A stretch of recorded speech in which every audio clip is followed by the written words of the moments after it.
1 Kings 19. And when Ahab reported to Isabel all that Eliyahu had done, also how he slew all the prophets with the sword, Isabel sent a messenger to Eliyahu, saying, So let the mighty ones do to me, and more also, if I do not make your life as the life of one of them by tomorrow about this time. And he feared, and rose up and ran for his life, and went to Beersheba, which belongs to Yehudah, and left his servant there. But he himself went a day's journey into the wilderness, and came and sat down under a broom tree, and prayed that he might die, and said, It is enough. Now, Jehovah, take my life, for I am no better than my fathers. And he lay and slept under a broom tree, and see, a messenger touched him, and said to him, Rise, eat. And he looked and saw by his head a cake baked on coals and a jar of water. So he ate and drank, and turned and lay down. And the messenger of Jehovah came back the second time, and touched him, and said, Rise, eat, for the journey is too much for you.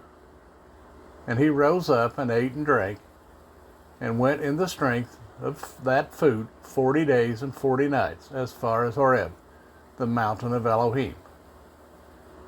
And there he went into a cave and spent the night there.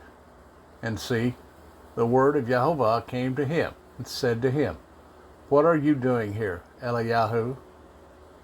And he said, I have been very jealous for Jehovah Elohim of hosts, for the children of Israel have forsaken your covenant. They have thrown down your altars, and they have slain your prophets with the sword. And I am left, I alone, and they seek my life to take it. And he said, Go out, stand on the mountain before Jehovah. And see, Jehovah passed by, and a great and strong wind tearing the mountains and breaking the rocks in pieces before Jehovah. Jehovah was not in the wind, and after the wind an earthquake. Jehovah was not in the earthquake, and after the earthquake a fire. Jehovah was not in the fire, and after the fire a still small voice. And it came to be, when Eliyahu heard it, that he wrapped his face in his robe, and went out and stood at the cave opening. And see, a voice came to him and said, What are you doing here, Eliyahu? And he said, I have been very jealous for Jehovah Elohim of hosts, for the children of Israel have forsaken your covenant. They have thrown down your altar, and they have slain your prophets with the sword. And I am left, I alone, and they seek my life. Take it. And Jehovah said to him, Go, return on your way to the wilderness of Damascus, and you shall go in and anoint Hazael as sovereign over Aram, and anoint Jehu, son of Nimshi, as sovereign over Yisrael, and anoint Elisha, son of Shaphat, of Abbe Meholah, as prophet in your place.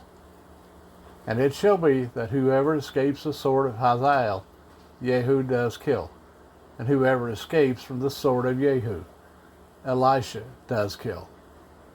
And I shall leave 7,000 in Israel, all whose knees have not bowed to Baal, and every mouth that has not kissed him.